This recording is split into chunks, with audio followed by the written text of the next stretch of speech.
Las universidades están implementando nuevas tecnologías para transformar la educación, pero el 85% fracasa en el intento. ¿Por qué? ¿Cuáles son los errores que están cometiendo y cómo podemos evitarlos?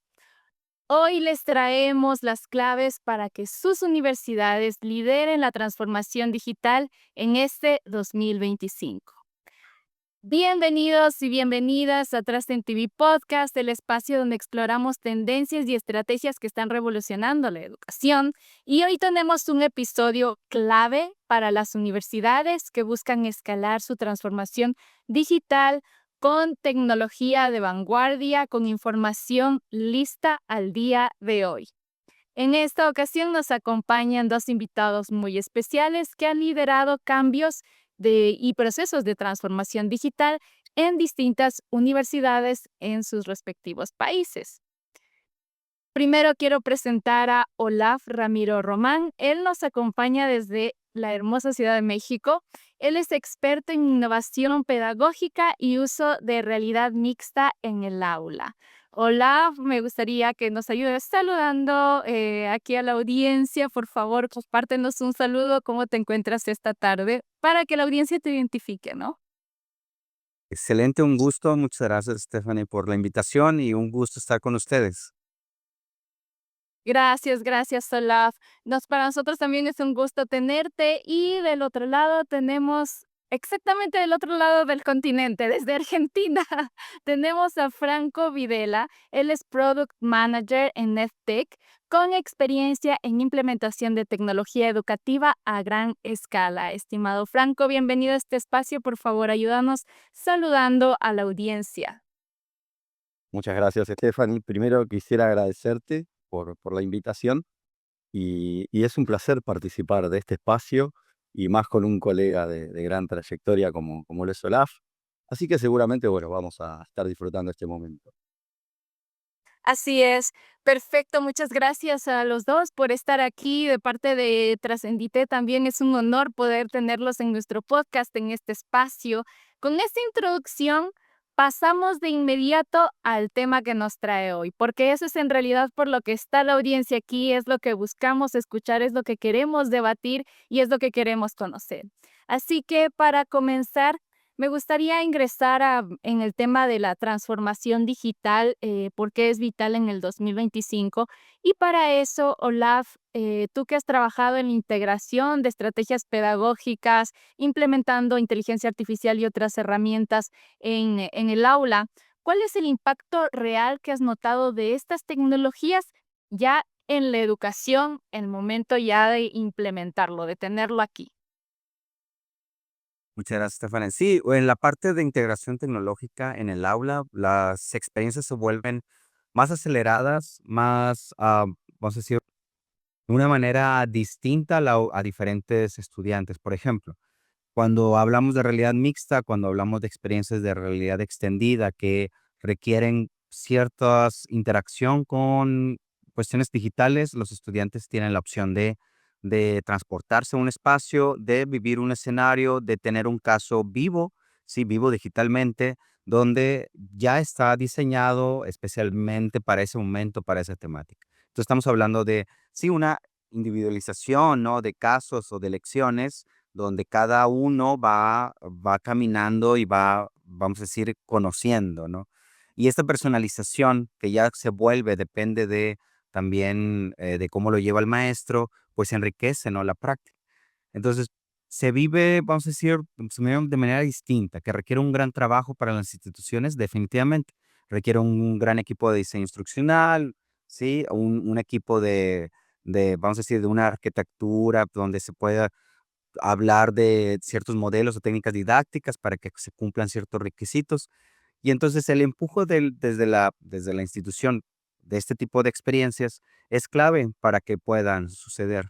Sí, de manera orgánica sí sucede, ¿no? O sea, algún profesor, sí, por ejemplo, en el Tecnológico de Monterrey, hay muchos profesores que de manera natural, ¿no? Se arriesgan a probar nuevas tecnologías o nuevas formas de enseñar, pero hay también un respaldo, sí, por parte del Centro de Formación Docente, ¿no? Desde direcciones donde yo, por ejemplo, donde yo trabajo, que es Innovación Educativa y Aprendizaje Digital, donde se tiene todo un andamiaje, ¿no? De apoyo y se va se construyen ciertas, vamos a decir, experiencias digitales inmersivas o, por ejemplo, en inteligencia artificial, lo que da, vamos a decir, ganancia, ¿no? El impacto es que primero se vuelve accesible, hay una curva de aprendizaje rápido, pero también los estudiantes tienen esa oportunidad de tener nuevos espacios, nuevas experiencias para eso.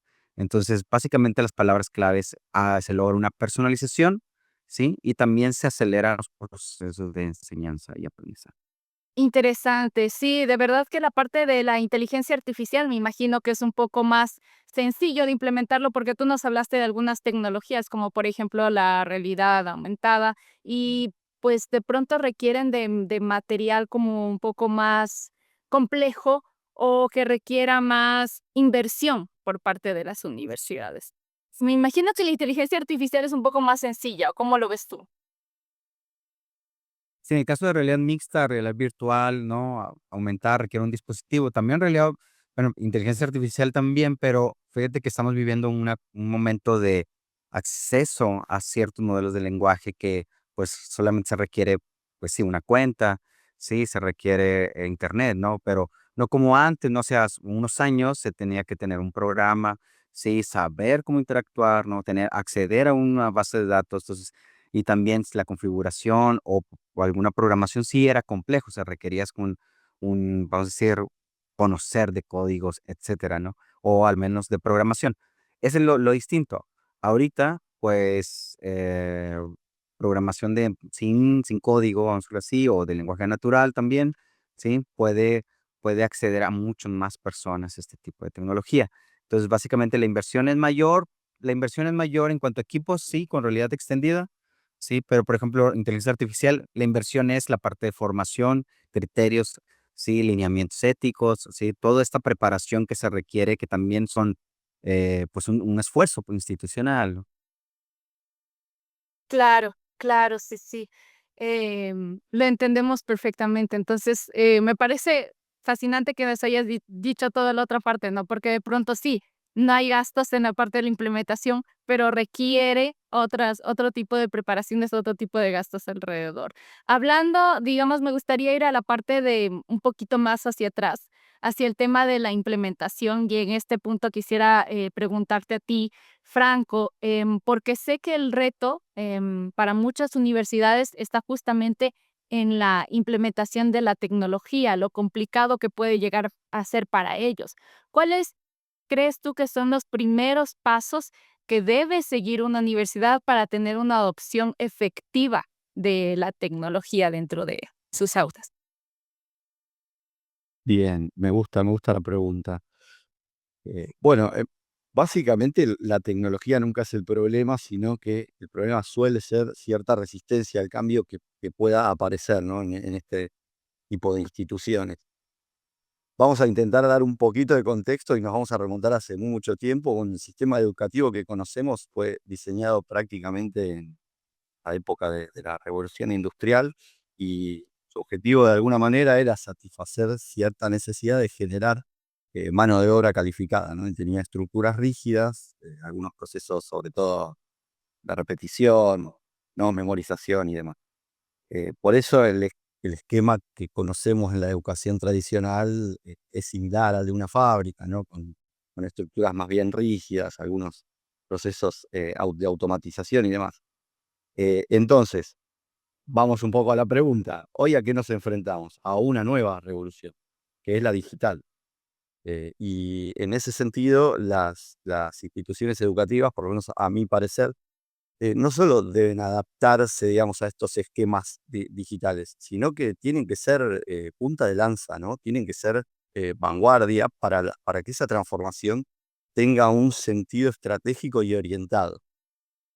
Creo que un punto fundamental en este sentido es que la clave no es incorporar tecnología, sino transformar la cultura institucional de esas universidades. Y, y para ir a algo más puntual a lo que vos me preguntabas, En estos casos, a mi entender, la gestión del cambio tiene que darse como algo orgánico, ¿no? Que trabaje muy fuerte, sobre todo en algunos puntos claves, en creación de nuevos tipos de liderazgo, ¿no? Menos verticales y tal vez un poco más horizontales, como un cambio de mindset en ese sentido. Tiene que haber una capacitación constante a todos los colaboradores, en línea a lo que comentaba Olaf, la necesidad de tener gente que esté trabajando en educación y que esté súper actualizada, ¿no? De que pueda implementar todas estas tecnologías nuevas que van apareciendo, ofrecerles facilidades, espacios de intercambio, escucharlos es clave, ¿no? Escuchar a los colaboradores, a la gente que trabaja en estos espacios, tanto docentes como otros tipos de colaboradores claves. Después hay algo que también me parece interesante, que es el uso de datos, ¿no? Ser estratégicos en el uso de datos que nos permitan medir el impacto de los cambios que vamos implementando a nivel tecnológico y de esa forma, bueno, poder ajustarnos, cambiar, mejorar o volver para atrás en función a los resultados que vamos teniendo y algo súper, súper clave también es pensar en que esto debe ser una implementación progresiva, ¿no? Paulatina. No podemos pretender hacer cambios de 360 grados de un día para el otro, ¿no? Es trabajar como con proyectos pilotos, con algunos trabajos de prueba, ir teniendo aulas, modelo, como para ver si funcionan o no funcionan, y de esa forma ir como ganando confianza para avanzar en esos cambios tecnológicos, ¿no? Yo creo que ahí está la diferencia. Las universidades que entienden esta forma de avanzar logran una transformación orgánica y ahí la tecnología no cumple un fin en sí mismo, sino que lo toman como un medio para potenciar todo lo que tiene que ver con el aprendizaje, ¿no? Y en este punto, bueno, justo coincido en el hecho de que en realidad este debería ser como la implementación de tecnología no debería ser como en el pasado, ¿no? Cuando recién salieron las computadoras, entonces implementar tecnología era comprar una computadora. Creo que aún se sigue de cierta forma creyendo eso. Vemos que es algo mucho más complementario, más complejo. Y en este aspecto me gustaría, me generó una curiosidad en mí, que es el tema de qué tan desafiante es mantener el ritmo que de pronto se necesita para implementar un programa grande, versus los resultados que se requieren, o que requiere la institución en ese momento. No sé si en ese aspecto, Olaf, nos puedes ayudar con una perspectiva de pronto esa sensación que pueden llegar a tener ciertas universidades de que la implementación, eh, está a demasiado largo plazo, o como tener esa paciencia o llegar a tener esa comprensión, sobre todo con los directivos, ¿no? Que son quienes toman las decisiones finales. Sí, retomando lo que mencionó Franco, de hecho, cuestiones claves, ¿no? Que mencionas, Franco, es acerca de tener una estrategia para tener el objetivo, o sea, que sea esa transformación, que sea estratégica. Y eso es algo muy interesante porque ya se puede, tenemos una dirección clara, un objetivo claro de lo que se va a, vamos a decir, a mejorar, ¿no? Y después innovar y que se convierta, como también ya lo mencionó Franco, una cultura, ¿no? Distinta, ¿no? Y a partir de ahí se va dando esa transformación de manera natural, adaptándose a los cambios, ¿sí? Tomando en cuenta estas tecnologías, pero también teniendo criterios. Cada vez que lo vas utilizando, vas de manera consciente viendo cuáles son las implicaciones y a partir de ahí, pues ya es más consciente de lo que funciona, lo que no funciona o lo que puede tener consecuencias, ¿no? O puede, pues ahora sí que ser contraproducente.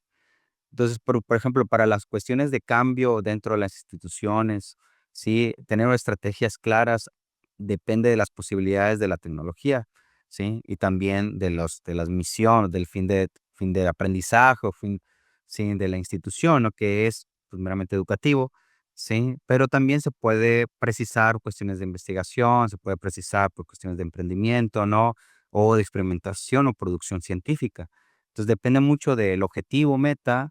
Sí, se puede traducir a ciertas estrategias. Entonces, ¿cómo podemos hacer? Una cuestión que estuve conversando la semana pasada en el IFE Conference acá en el TEC de Monterrey era la parte de, ya existen muchos casos de éxito y casos de uso de tecnología, por ejemplo, de inteligencia artificial, ¿no? En estos últimos años, mucha industria, áreas, sí, productivas, ¿no? Empezaban a utilizarlo.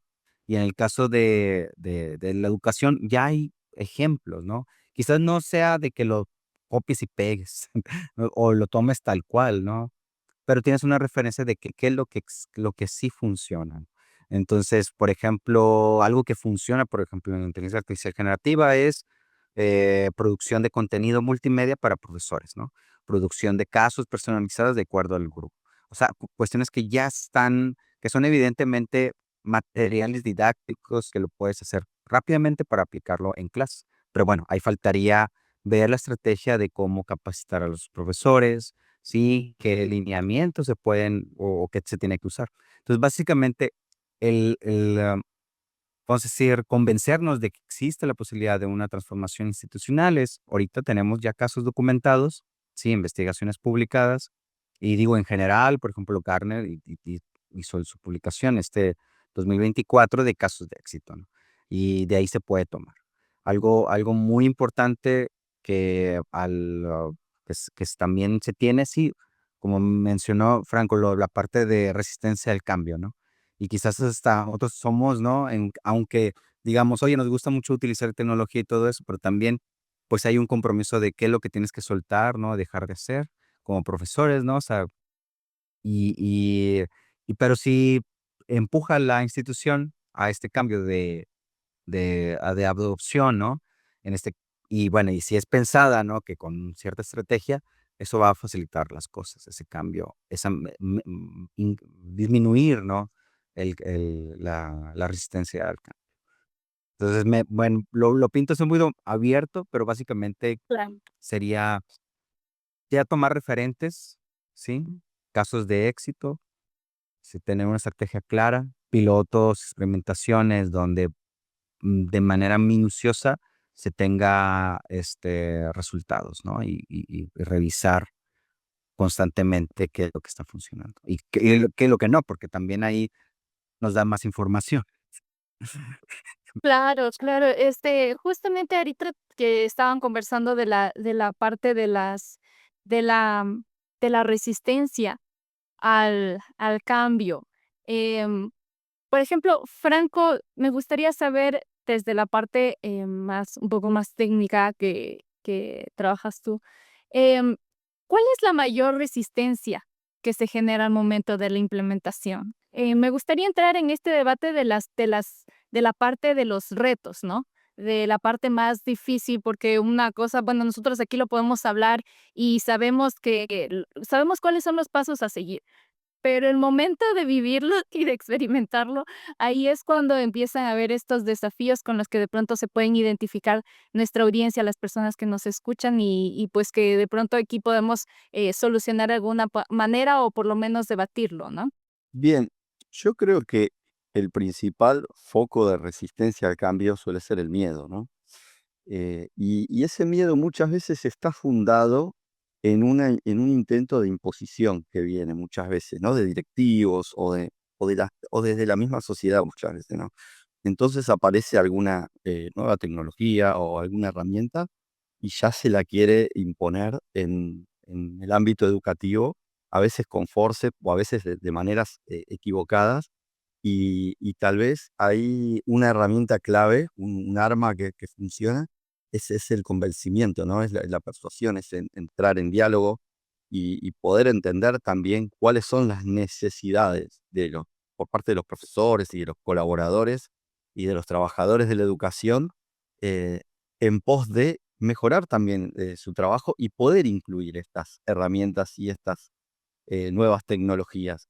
Entonces ahí la tarea ya deja de ser simplemente de aceptación por parte del profesor o del colaborador o de los estudiantes mismos, sino que ya ahí la tarea empieza a ser de toda esa comunidad educativa, ¿sí? Porque tanto los dirigentes y tanto la gente que dirige instituciones va a tener que empezar a dialogar y a tratar de entender cómo llegar a partir de qué intereses, de qué pros y cons, ¿no? Porque cada herramienta que vamos a ir incluyendo significa un cambio. Ese cambio va a significar también soltar algo. Esto decía Olaf recién, y muchas veces ese soltar cuesta mucho, ¿sí? Y más en instituciones muy tradicionales, como suelen ser las universidades. No quiero generalizar, pero es una institución que tiene en general bases muy tradicionalistas. Entonces, ¿qué es lo que tengo que soltar? ¿Qué es lo que tengo que incluir? Aparece esta necesidad de negociación, ¿no? Y de entendimiento que tiene que haber. Y siempre para mí es súper importante entender que ningún cambio se puede hacer de la noche a la mañana y que va a requerir de una estrategia, una planificación y de resultados que van a ir oscilando entre buenos y malos. Entonces, por eso los datos son importantes, porque nos van a permitir ir detectando qué funciona y qué no funciona para cualquiera de los agentes que participan en el proceso de enseñanza-aprendizaje, ¿no? Interesante. Olaf, y hablando justamente de la parte de los datos, tú que tienes más la parte de la experiencia en la parte pedagógica, em, ¿qué tan fácil o qué tan accesible es para la parte más educativa, para el cuerpo educativo, acceder o entender o interpretar los datos? O sea, yo sé que existe un poco de retos en la parte de que a veces las herramientas te entreguen datos fáciles de entender, pero también es como que cómo logras, o sea, ese entendimiento de parte de la parte educativa, ¿no? Sí, mm, hay, vamos a ver si lo seccionamos, ¿no? Hay veces que son, intervenciones, ¿no? O sea, tenemos una clase, somos profesores que queremos empezar a trabajar tecnología en el aula. Quizás no sabemos exactamente, pero me llama la atención, ¿sí? Entonces, con una intervención, ¿sí? Sueltas, ¿no? Esa herramienta, sueltas vamos a decir, esa técnica didáctica y ves cómo sucede, ¿no? Quizás no tiene todavía ni cuerpo, ni cabeza, ni pies, ¿no? Pero pero está ahí, ¿sí? Entonces, hay una intervención ahí donde es un pinino, le dicen, ¿no? Unos baby step, ¿no? Que es apenas vas ahí jugueteando si funciona, y ves la aceptación, y quizás esos datos son la aceptación de los estudiantes, quizás algo se les facilitó un quiz, un examen que fue próximo, quizás la tarea mejoró, ¿no? En un resultado, quizás no de calificación, pero sí entendieron mejor el tema. Entonces, de esa manera vas siendo más sensible, ¿no? A la hora de estar tratando de incluir tecnología educativa, de innovar en tus prácticas. Eso es un buen principio, pero el día después de ahí podemos hacerlo intencionado, estructurado, ¿no? Por ejemplo, un proyecto de innovación podría ser, ok, vamos a utilizar, no sé, gamificación y vamos a estar registrando sus avances, ¿no? Sí, ¿sabes qué? Pero para que suceda, vamos a diagnosticar a los alumnos qué les gusta, ¿no? Hacer como un diagnóstico, sus preferencias, sus intereses, ¿no? Ah, okey, haces un corte al principio. Entonces, ya llevas como un proyecto un poquito más sólido, porque ya lo que quieres es, no sé, quizás participación. Gamificación es excelente para participar, ¿sí? Para que se animen, ¿no? Para que se envuelvan. Pero ya ahora vamos a irnos por una tecnología. La selección, la curación de contenido y la selección de herramientas yo le recomiendo a muchos, y es una práctica que todos debemos tener, es cuál es mejor según la necesidad. Y debemos establecer criterios, perdón, ¿sí? Algunos, o unas cuestiones, ¿no? Eso ya estamos hablando de proyecto de investigación. Lo podemos hacer todavía más serio, vamos a ponernos serios, ¿no? Y ya podría ser todo, pues, este, una experimentación, ¿sí? Experimentación en términos científicos, donde aplicas una metodología de registro, ¿sí? De estadístico, ¿no? Donde ya tienes incluso hasta grupos de control para poder hacer comparaciones, depende, ¿no? ¿Sí? O quizás te den un histórico. Y hace una experimentación científica donde ya vas a experimentar. Y ese es, vamos a decir, ese es un camino, ¿sí? De ciertos niveles para un profesor que vaya a innovar. vamos a decir. Si nos vamos a una cuestión institucional, pues bueno, hay plataformas, por ejemplo, aprendizaje adaptativo, donde por medio de diferentes, vamos a decir, contenidos y configuraciones, se va adaptando como vaya resultando, dando resultados al estudiante. Pero estamos hablando ya de plataformas que están ya tal cual, ¿no? Y sí, ahí ya se vuelve interesante qué tipo de datos. Ahorita Franco mencionó un sueño, ¿no? O sea, un sueño que lo traigo a la mente, tener datos de lo que usamos, ¿no? De cuánto tiempo, o sea, imagínate tener completamente datos de todo, ¿sí? No, obviamente respetando la privacidad de los usuarios, etcétera, ¿no? Pero vámonos despacio, ¿no? O sea, imagínate si dentro de la plataforma, ¿sí? Donde está el curso, utilicemos esos datos, cuánto tiempo está el alumno, ¿sí? Consumiendo el contenido y en relación a los resultados, ¿sí? O nos ponemos más interesantes viendo el enfoque de bienestar. ¿A qué horas estudian, no? Oye, se meten a medianoche, ¿sí? O nada más estudian 26 horas antes del examen o 2 horas, o algo estamos haciendo para que terminen haciendo eso. Entonces, es muy interesante utilizar los datos, ¿no? Y bueno, y hay muchas plataformas y tecnologías educativas que te dan inmediatamente datos. Entonces, sería muy rico tener, ¿sí? En el sentido de ese proyecto de innovación, de esa experimentación formal, ¿no? Tomar en cuenta esa sabana de datos para poder establecer, ¿sí? Pautas, ¿no? De cuál sería la mejor forma de una vivencia o una experiencia. ¿Sí? Si nos vamos ya, y ya voy a terminar este sueño porque me emociona mucho porque imagínate tener tan, No, sí, que sea sigue tan, ensayando, síganos contando porque así, tan involucrado sí, tan involucrado, imagínate. Yo estuve coordinando un asistente virtual, Tech 21, que está dentro del ecosistema, ¿no? Del Tech. Entonces, pues bueno, al principio, cuando se sentaron las bases, eran para dar un poquito de información del modelo educativo y las tecnologías educativas que van a utilizar. Pero, y bueno, y creció, ¿no? Yo lo entregué y siguió con otras dependencias, otros departamentos, ¿no? Pero imagínate esa misma fórmula, vamos a decirlo así, en cualquier otra institución que esté conectada a sus aplicaciones, por ejemplo, de eventos, ¿no? O aplicaciones de la biblioteca, ¿no? Que sea como, oye, sé que estás cursando esta materia, oye, pues la mayoría de los alumnos consultan este libro en la biblioteca, que una recomendación. O sabes qué, llevas 2 faltas, oye, pues estamos mandando ahora notificaciones, pero no es una persona, son los mismos datos que se traducen, se programan, ¿sí? ¿Sí? Y monitorean, vamos a decir, la vivencia del estudiante para que mande alarmas, recomendaciones, ¿no? Se adecúe, ¿no? También al estilo de vida. Entonces, puede ser tanto de la vivencia, puede ser tanto la parte académica, ¿no? Que se vaya reforzando algún tema que no está saliendo bien, ¿sí? O incluso, pues, si es una cuestión pues, simplemente de identidad de las universidades, se puede reforzar por ahí.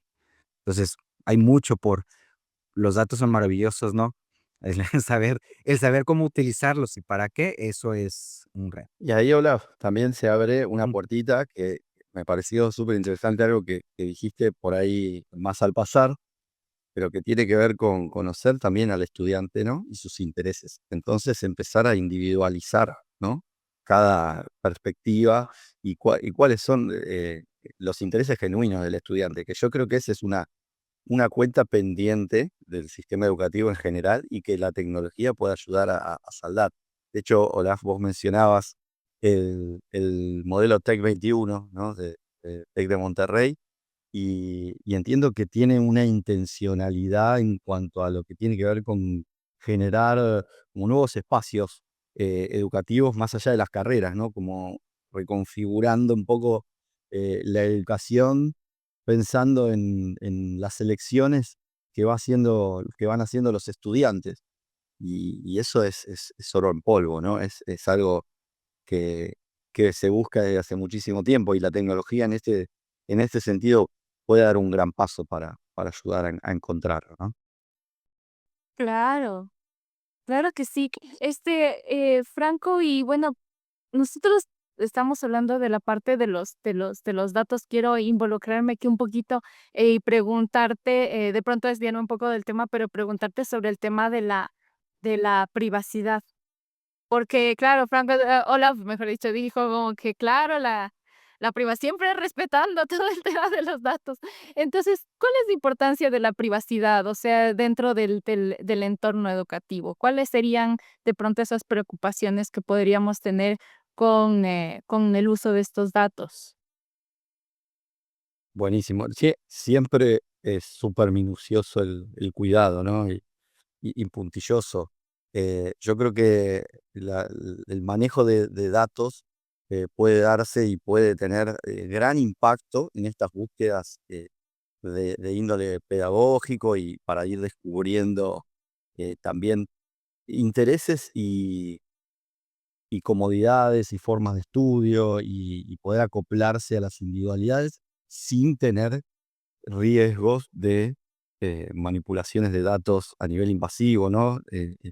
Hay muchos esquemas que presentan las posibilidades de utilizar data que no está personalizada, que esté súper resguardada para el cuidado de cada individuo, de cada estudiante, ¿no? Pero hay muchas herramientas que permiten este trabajo y estos análisis, resguardando siempre todo lo que tiene que ver con la privacidad a nivel data. Sí, o sea, digamos que sería importante dentro de las instituciones, la ética. 100%, ¿no? Es clave y bueno, confiamos en que en las universidades tienen siempre presente que más importante que cualquier dato va a ser la ética y principalmente el cuidado de información sensible que pueda haber sobre estudiantes, ¿no? Ya, perfecto. Sí, sí, sí, es importante que hablemos también de privacidad, de ética, dentro de todo lo que tiene que ver con implementación de tecnología, procesos de transformación digital. Creo que es la parte que menos profundidad a veces tiene por parte de las personas que lo están implementando. Y justamente tal vez sea por esa necesidad de implementarlo rápido, ¿no? Y de que de los tiempos en los que vivimos, en los que hay que ya sale una nueva tecnología, pues ya aparece más competencia, parece que está yendo la tecnología a un paso muy acelerado. Y en ese aspecto, bueno, aquí me gustaría entrar más en un tema de opinión personal de cada uno. ¿Cómo creen que está impactando la velocidad con la que está apareciendo la tecnología dentro de lo que es dentro de las aulas, dentro de un proceso de transformación digital para una institución? O sea, ¿cómo impacta el ver esa velocidad con la que avanza y en realidad la necesidad de implementarlo?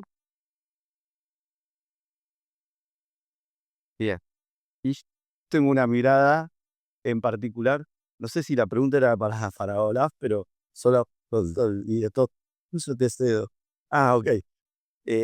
Yo creo que el ritmo y el vértigo con el que avanza el uso de diferentes tecnologías eh, en la sociedad va por una autopista y el uso de la tecnología y cómo se va implementando en las universidades va por una calle que tiene un cartel que dice máximo 40 kilómetros por hora o 40 millas.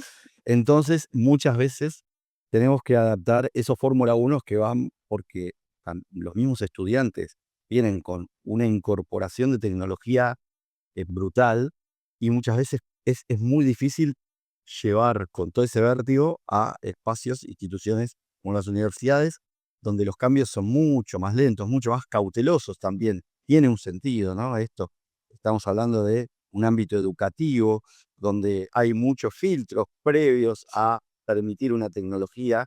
Entonces, hay un desfasaje.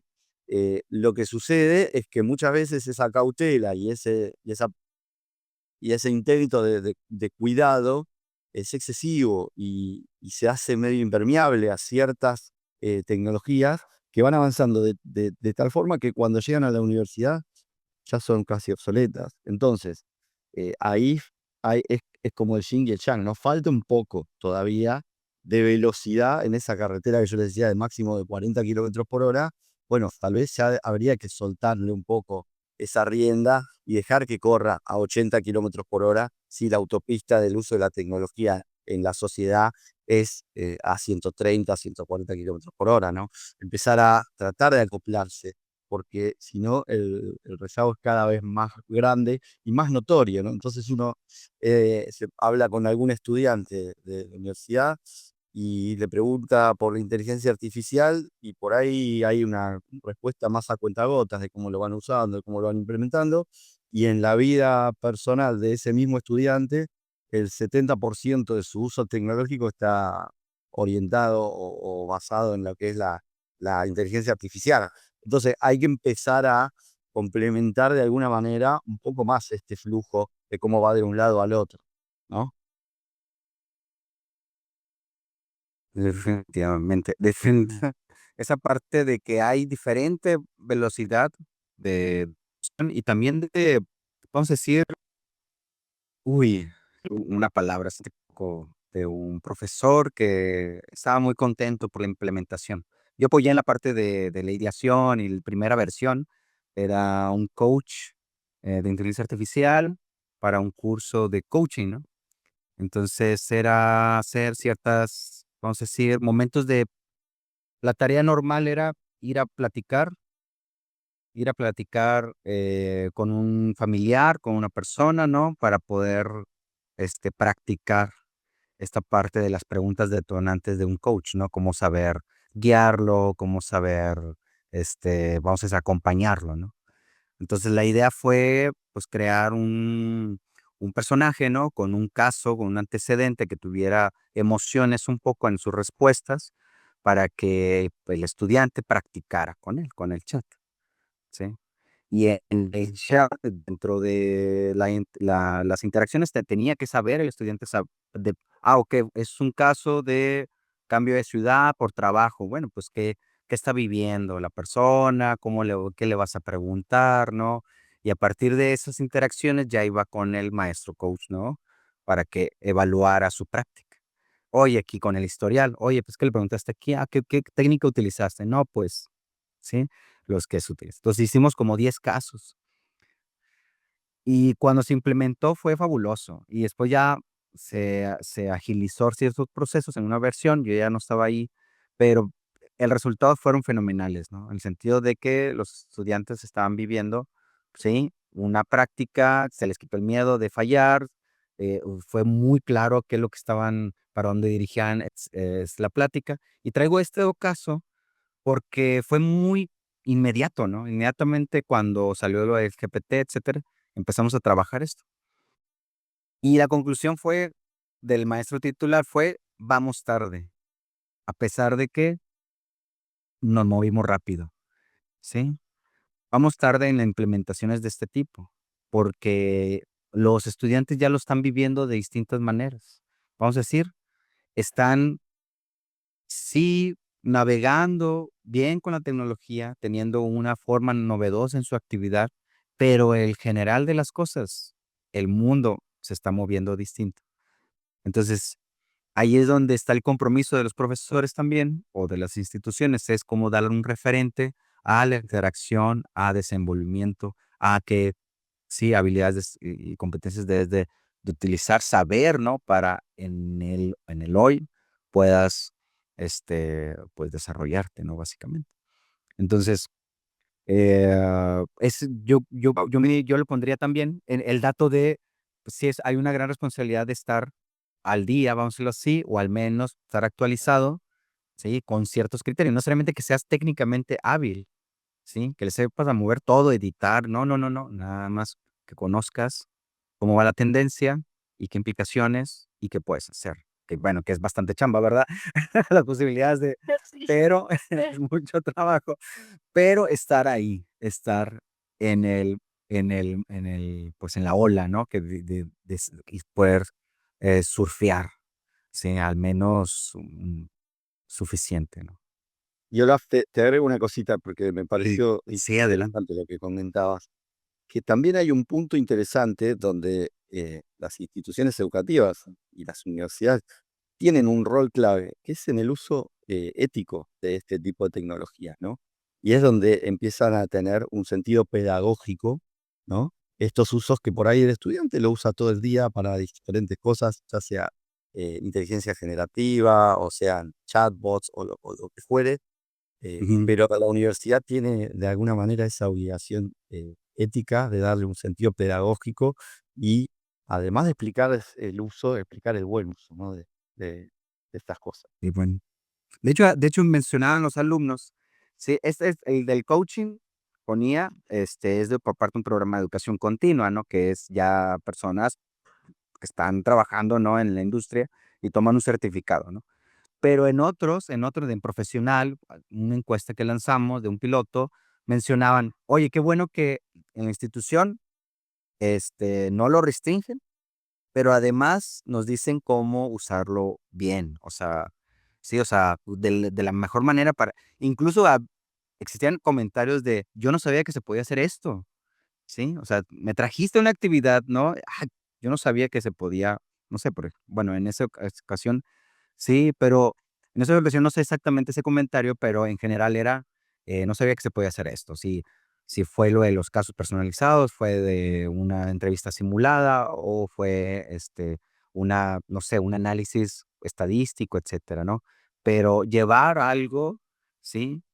Potente, ¿no? Que en verdad, se adecúe a ciertos objetivos, es muy valioso. Entonces, por eso menciono lo de nosotros como universidades, como profesores, ser entidades que den referente, ¿no? Bien, óptimo y potenciando, ¿no? La tecnología. Claro, claro que sí. Qué hermoso debate, qué hermoso compartir en realidad entre los 2 sobre este tema en particular. Y también me gustó mucho el caso que nos acabas de contar, Olaf. No sé, Franco, si tú también, de pronto tienes para compartirnos algún caso, alguna experiencia, similar dentro de una universidad, o sobre todo, yo creo que, eh, en este momento, en el tema de la inteligencia artificial, estamos en una etapa bastante de experimentación. Entonces, es bastante interesante porque en realidad aún no podemos definir qué es lo que va a pasar, de cierta forma. Hay un poco esa sensación de que no saber qué va a pasar, pero mientras lo vamos contando cómo se va dando en el camino, también puede ser, bastante interesante. Y creo que todos estamos casi igual, ¿no? Sí, ahí hay algo que me parece interesante que voy a retomar de que había dicho Olaf también en este sentido, que había comentado su participación en Tech 21. Yo es un ejemplo que siempre lo tengo muy a mano porque ahí es un buen ejemplo de cómo se integra la tecnología, pero en pos de la mejora de la experiencia, del aprendizaje, ¿no? Eh, es interesante que tiene algunas cuestiones que van en línea a esto que veníamos hablando desde que empezó la conversación. Entonces, por ahí intenta llevar a los estudiantes a un lugar de resolución de problemas, ¿no? Con una metodología de aprendizaje basada en retos, donde el estudiante realmente tiene que resolver problemas. Ahí es donde se aprende, por ejemplo, dando el caso del, creo que era el ChatGPT que mencionaba Olaf o demás, es poniendo a prueba, ¿no? Dándole la herramienta y diciéndole, bueno, ahora vas a tener que, vas a tener que utilizarla para resolver ciertas cuestiones y tratar de trabajar siempre con cuestiones realistas, ¿no? Con cuestiones que por ahí pasan en una empresa, en una organización, tratar de capitalizar el aprendizaje desde la experiencia, ¿no? De simulaciones, de lo que van a ser futuras instancias profesionales. Entonces, ahí es donde el estudiante, además de incorporar lo que los profesores les están trayendo, puede plasmar su propio bagaje, ¿no? Él viene con todo un conocimiento de lo que tiene que ver con la inteligencia artificial, con el uso de inteligencia artificial generativa o con el ejemplo de GPT, porque por ahí el estudiante está acostumbrado a meter 40 prompts por día para diferentes cosas, no personales, ¿no? De intereses, de hobbies, de buscar películas, de probar cosas, de generar imágenes y demás. Entonces de repente se encuentra con esa intencionalidad pedagógica del docente, tratando de que el estudiante resuelva un problema del mundo real, laboral o de alguna organización, y el estudiante saca también de sí todo su bagaje, ¿no? Todo su conocimiento previo y su forma de utilizar algo, y ahí me parece que es como la explosión de donde empieza a aparecer realmente el aprendizaje, ¿no? Cuando uno puede traer también lo que viene consigo mismo, con el estudiante y su esencia. Y creo que tiene que ver con el enfoque que tenemos que empezar a darle a este siglo, ¿no? En cuanto a educación, que es basarse en competencias, basarse en lo que trae el estudiante para poder generar un pensamiento crítico, para poder generar creatividad, que sea bueno resolviendo problemas, que, que sea bueno colaborando, ¿no? Traer una herramienta tecnológica como la inteligencia artificial, donde de repente estamos muy acostumbrados a hacer todo de manera individual y de repente sirve, bueno, ahora vamos a hacer este trabajo colaborativo, ¿no? Y de repente tenés todo un curso trabajando sobre casos y complementándose, ¿sí? Para poder generar algo diferente desde una perspectiva pedagógica, ¿no? Sí, sí, sí. Perfecto, me encantó esta parte de la conversación. Tú nos hablaste justamente de la parte de simuladores y em, ahí me puse a pensar un poco en la parte de las distintas herramientas que tenemos para poder mejorar el aprendizaje, la implementación de tecnología. Yo sé que actualmente el tema de la inteligencia artificial está bastante en auge, de pronto es mucho más fácil de acceder a él y esa es la razón por la que se habla más.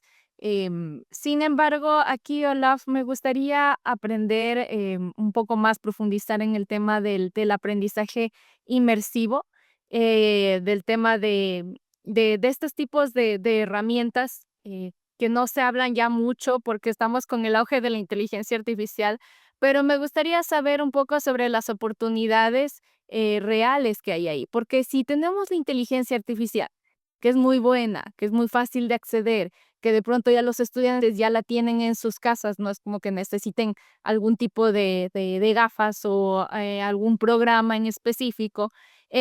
Si ya tenemos algo tan accesible como la inteligencia artificial, en realidad ¿es necesario, implementar este otro tipo de herramientas? ¿Qué tan necesario es? Incluso, ¿qué tan fácil es? Pero sobre todo la necesidad, ¿no? ¿Es importante implementarlo? ¿Genera una diferencia en realidad al final del día? Sí, bueno, ahí lo interesante sería la selección, ¿no? La selección de las vivencias. Por ejemplo, si vemos que, eh, por ejemplo, realidades extendidas habla de que hay una interacción de objetos 3D donde puedes como conocer de diferente manera el objeto o el escenario, ¿no? Entonces, esto te da posibilidad de alguna exploración, ¿sí? Incluso una experimentación dentro de un entorno, ¿sí? Ay, Es muy interesante, por yo ejemplo, un momento, ¿tú te refieres como a ver, eh, por ejemplo, porque yo vi esto en algún video, pero te refieres precisamente a ver, por ejemplo, un corazón para un estudiante de medicina, algo así.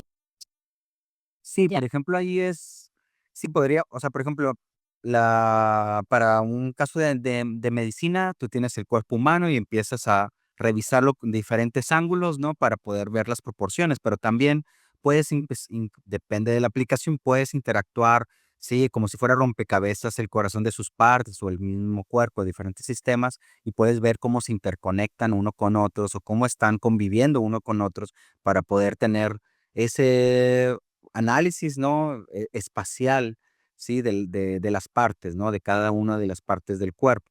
Y eso hace que, pues sí hay una simulación, como un tipo laboratorio, ¿sí? La lección se vuelve, vamos a decir, 3D, ¿no? Donde tiene, pues, profundidad, ¿no? Incluso puedes caminar alrededor.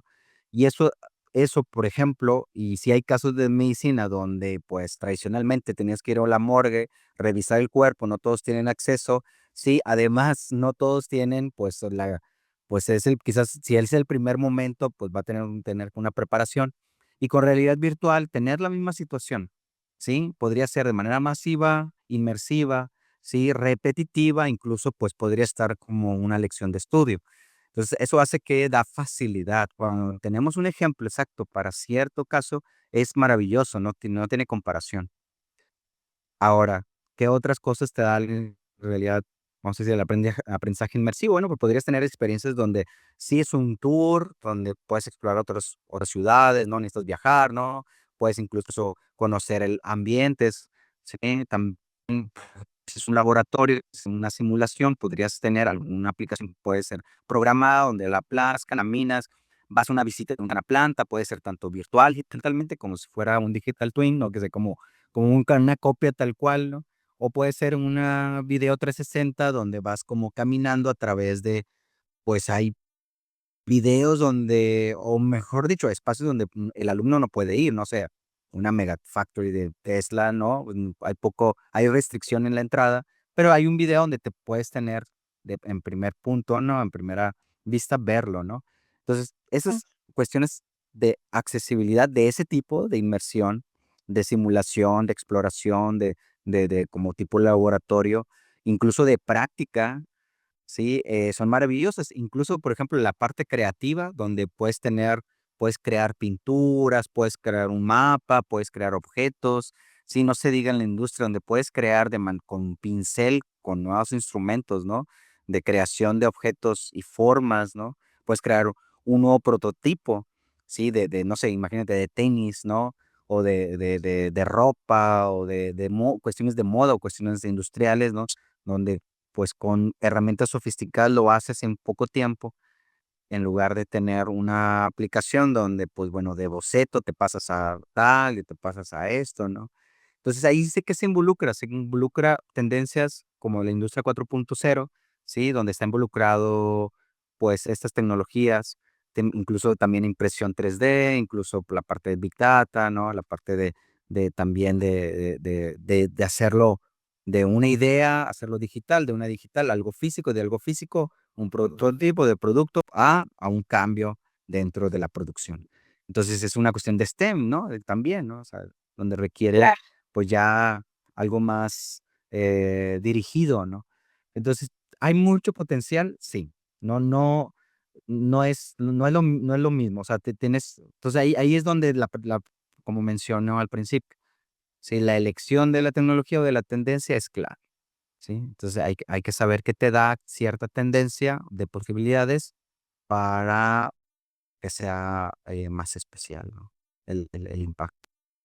Claro, lo que podríamos, digamos, concluir del uso del, del uso de este tipo de herramientas inmersivas es que em, se puede acortar el tiempo entre la teoría y la experiencia, ¿no? Que yo creo que esa ha sido una de las grandes falencias que ha tenido la educación. Tenemos a veces graduados que van al mundo ya laboral y dicen, no, pues es que lo que me faltaba era la experiencia, tengo toda la teoría, pero me falta la experiencia. Creo que poder acortar esos esa brecha que existe, ¿no? Entre la experiencia y lo que en realidad se vive en la vida real, es fundamental dentro de la educación. Tal vez es una de las grandes falencias que aún no se ha logrado alcanzar dentro de la educación.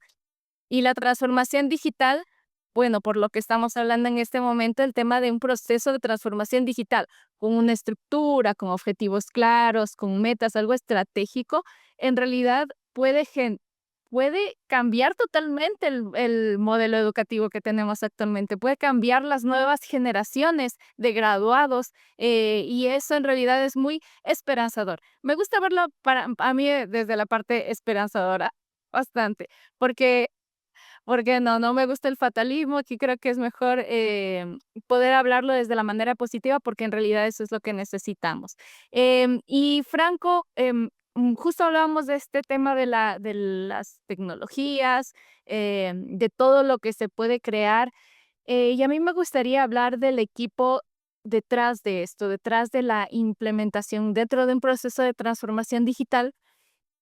Tenemos mucha variedad de herramientas que estratégicamente tenemos que elegir y eso ya nos queda claro. Ahora hablemos del equipo que nos va a permitir elegir de manera clara esas herramientas. ¿Cuál es la importancia del equipo que está detrás dentro de un proceso de implementación? ¿Y qué habilidades o qué dificultades, qué desafíos se podría enfrentar ahí una universidad, una institución? Bien, bien, me gusta ese enfoque y esa mirada, porque hemos visto en los últimos tiempos, en pos de integrar ciertas tecnologías, muchas universidades que por ahí buscan por fuera equipos que puedan darle esa perspectiva, ¿sí? Desde el lugar, no solamente a nivel tecnología educativa, sino que también a nivel técnico y tecnológico, ¿no? Entonces, de repente vemos universidades que se acercan a espacios que trabajan en microlearning o que trabajan exclusivamente en tecnología educativa para incorporarlos a sus equipos, ¿sí? Con una mirada desde la necesidad pedagógica, nunca perdiendo de base eso, pero también desde la mirada de la innovación, ¿no? De ser disruptivos, de nuevas tendencias, de estar siempre acorde a lo que va pasando a nivel tecnológico en la sociedad. Y lo que se está dando es justamente eso, la búsqueda por parte de universidades de otros espacios que por ahí tal vez en universidades grandes tienen sus propios equipos. Tal es el caso de TEC de Monterrey, pero muchas otras universidades, no de tan gruesa envergadura, buscan hacer alianzas, buscan trabajar con equipos que vienen explorando la tecnología educativa exclusivamente para incorporarla a estos esquemas que suelen ser más bien tradicionales, ¿no? Entonces, de esa forma empiezan a aparecer de repente en plataformas que antes teníamos de microlearning o de tecnología educativa, de microcursos, universidades que se prestan para hacer certificaciones o microcertificaciones y empiezan a trabajar en conjunto, ¿no? Desde Coursera, Udemy, edX, y son espacios que de alguna manera van poniendo el hombro a distintas universidades que necesitan tener esa complementación también, ¿no? Ah, ya, perfecto. Claro, digamos que dependiendo del tamaño de la universidad, bueno, eso también es algo importante eh, de entender, y es que dependiendo del tamaño y de los recursos que tengan las universidades, pues habrá mayor variedad o menor variedad de elección, pero siempre hay alternativas para todos, ¿no? Esa sería, digamos, un poco la invitación a que siempre buscar alternativas que nos permitan lograr el objetivo, que al final es el proceso de transformación digital. Les comento que ya estamos a punto de cerrar nuestro programa. Yo sé que nos da para muchísimo más nuestra conversación, para muchísimo más de tiempo. Sin embargo, ya llegamos casi al final de nuestra conversación. Y para finalizar, me gustaría tener un cierre con conclusiones importantes dentro del proceso de transformación digital. Hemos hablado nosotros ya sobre los desafíos, sobre los puntos importantes que hay que tomar, pero me gustaría en este punto tener, comenzando por Olaf, tener una conclusión de parte tuya sobre el proceso de transformación digital dentro de una institución educativa. En conclusión, si es que una institución educativa a ti te pediría un consejo para implementar, para llegar a la universidad del futuro, ¿no? ¿Qué consejos le recomendarías y cómo cerrarías en sí este paso para una universidad? Sí, pues una es aprovechar la tecnología para incluirlas en iniciativas de cambio, donde aquí tienes que tener objetivos claros y también pues mapear qué acciones vas a utilizar para lograrlo. Claro, es como estamos a hacer un plan de transformación o un plan de gestión de proyectos, donde también incluye riesgos o desafíos o algunas cuestiones que tienes que tener en cuenta, como pues algo que tienes que estar monitoreando. Entonces estamos hablando de que plasmar un plan de acción donde se encuentre de manera, o sea, escrita y bien calculada, ¿no? En tiempos, esfuerzo y recursos y talento, ¿sí? Llevar a cabo eso. Que claro que es una cuestión cultural, pero también se tiene que hacer de una u otra manera, llegar a ese objetivo o esa meta que quieres cumplir en cierto momento. Entonces tiene que ver mucho con el empoderamiento del equipo de trabajo, la cuestión de confianza en cuanto a la visión y también calcular los riesgos y pues ahora sí que los recursos se necesitan hacer. Y pues bueno, claro, siempre la alianza y la alianza con otras instituciones, ¿sí? Con expertos o especialistas de cierta tecnología o cierta tendencia es importante, ¿no? Para, para cristalizar las cosas. Y obviamente ya hay muchas documentación, como ya lo mencioné, muchos referentes o casos que se han utilizado y pues de esa manera se puede utilizar, vamos a decir, que se han hecho y se puede utilizar como pues primeros pasos, ¿no? De llevar un cambio. Excelente, gracias, Sola. Franco. Bien, yo creo que nuestra, nuestra obligación es ir en búsqueda de un ecosistema digital, flexible, que permita la personalización, que cada estudiante pueda tener un recorrido específico basado en sus intereses, habilidades, su ritmo de aprendizaje. O sea, la clave ahí está un poco en generar interés genuino en los estudiantes. Y ahí es donde juega un papel súper importante la tecnología. La tecnología tiene que ser eh, una aliada para este, para este espacio que buscamos, donde la innovación y la accesibilidad estén caminando de la mano, ¿no? Estamos preparando profesionales para un mundo que se encuentra en constante evolución y tenemos que estar a la altura. Después, bueno, claramente hay muchas tecnologías que van a favorecer, que deberían favorecer a esto, que tenemos que usarlas justamente en el buen uso de la tecnología tiene que apuntar a eso, ¿no? Tener, no sé, una inteligencia artificial que pueda ayudar a diseñar sistemas personalizados, ¿no? Nada de dejar prohibiendo, ¿sí? Siempre como adaptando, siempre buscar el espacio para poder llegar, ecosistemas híbridos de aprendizaje, espacios colaborativos, colaboración global a nivel mundial, ¿no? Empezar a generar intercambios, que hoy la tecnología nos permite tejer esos puentes, ¿no? Y sacar un provecho de eso, sin dejar de lado la ética y la intencionalidad pedagógica. Perfecto.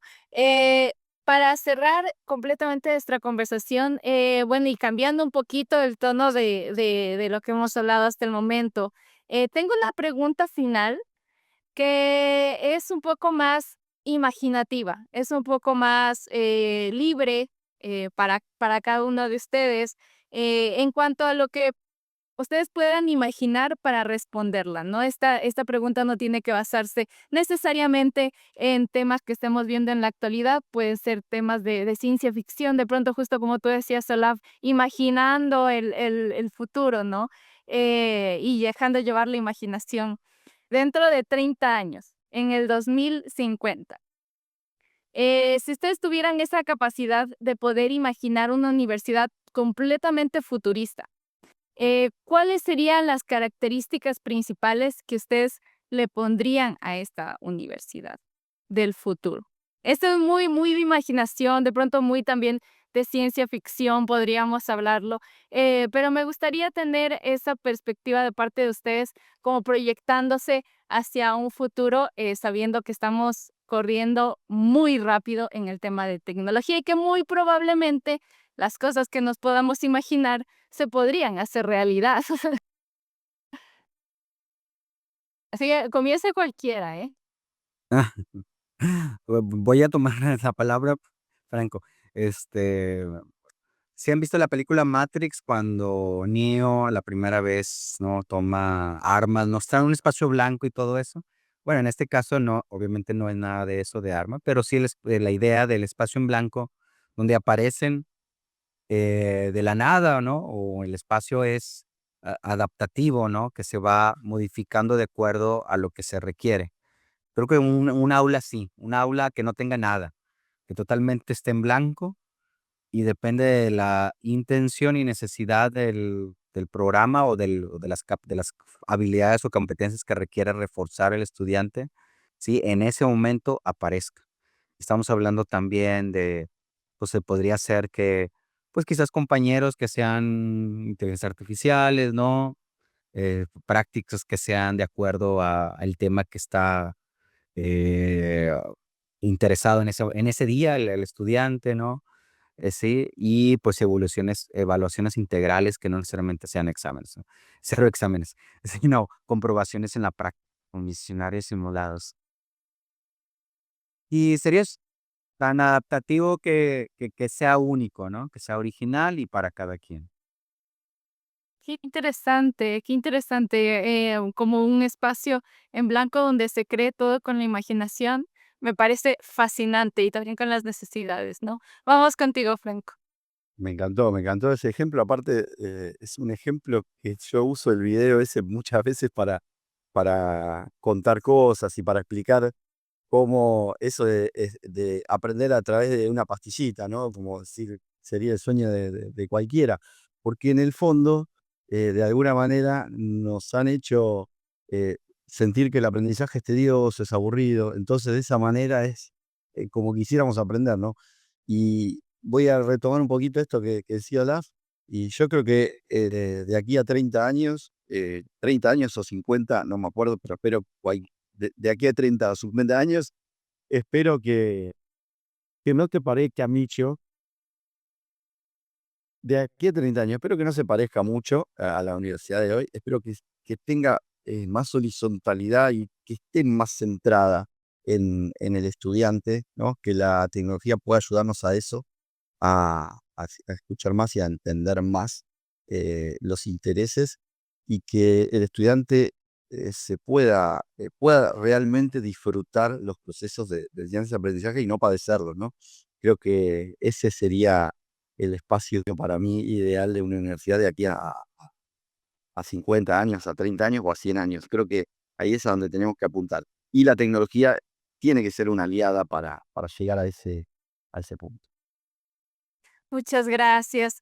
Bueno, con esta última pregunta, un poco más imaginativa y reflexiva, les quiero dar las gracias, Franco y Olaf, por compartir todas sus perspectivas, sus experiencias. Para quienes quieran seguir aprendiendo de ustedes, justo Olaf, tú mencionabas algunos temas de algunos casos de estudio. Franco, también tú mencionabas que, bueno, compartes algún tipo de material. Entonces, en este aspecto me gustaría invitarlos a que nos compartan sus redes sociales o algún contacto para que nuestra audiencia pueda conectar con el trabajo que ustedes realizan. Así que, Franco, si comenzamos contigo. Sí, a mí me pueden encontrar en la red social LinkedIn con Franco Videla. Ahí me buscan con el nombre y apellido y así tal cual van a poder conectarse conmigo. Listo. ¿Y Olaf? De igual manera, en la misma red social, LinkedIn, Olaf Romero Román Jiménez, ahí estamos y pues bueno, en contacto. Listo. También para nuestra audiencia que sepan que los enlaces a los perfiles de Olaf y de Franco en LinkedIn van a estar colocados en la descripción de este video en nuestro canal de YouTube. Y también, pues, como estamos lanzándolo en este momento en vivo por LinkedIn, pues ustedes pueden encontrarlos en los afiches promocionales que hemos compartido en todas nuestras redes sociales y también en la descripción de esta transmisión. Así que para que sea mucho más fácil para ustedes, simplemente ingresan, dan clic ahí en los enlaces de los nombres de cada uno. Y ya estarían en contacto con ellos para que por favor los sigan, estén al pendiente. Son dos profesionales que tienen una trayectoria impresionante y que sobre todo también comparten mucha información interesante, actualizada dentro de sus perfiles. Y esto es muy valioso para cualquier universidad, para cualquiera de las personas que quieran estar a la vanguardia y es más que fundamental en este momento estar a la vanguardia. Justamente de eso hablábamos en el programa, así que pueden seguirlos en LinkedIn. Muchísimas gracias por el aporte que han entregado a nuestra audiencia. Hoy hemos visto que la tecnología no es el fin, sino el medio para construir universidades más innovadoras, accesibles y alineadas con el futuro. Nuestra pregunta final que nos queda para la audiencia es, ¿están listas sus universidades para implementar tecnología y procesos de transformación digital este 2025? Después de todas estas reflexiones, esperamos que tengan mucho más clara esa pregunta y que nos dejen sus respuestas en los comentarios. Nos vemos en un próximo episodio de 3 TV. Muchísimas gracias, Franco, Olaf, y gracias a toda la audiencia que está conectada en este momento. Seguiremos explorando el futuro de la educación en próximos programas. Muchísimas gracias. Adiós. Hasta luego. Nos vemos.